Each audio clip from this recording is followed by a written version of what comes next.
isang bayan sa Quezon ang nakilala dahil sa taglay nitong yanong ganda at sa kanilang masiglang pamumuhay.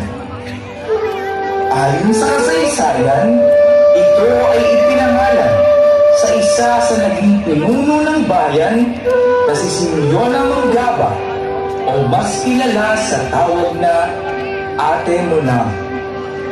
Kaya simula noon, ang bayang ito ay tinawag na Atimona, ang bayang may makulay at masayang pagdiriwang ng Tagultol Fishing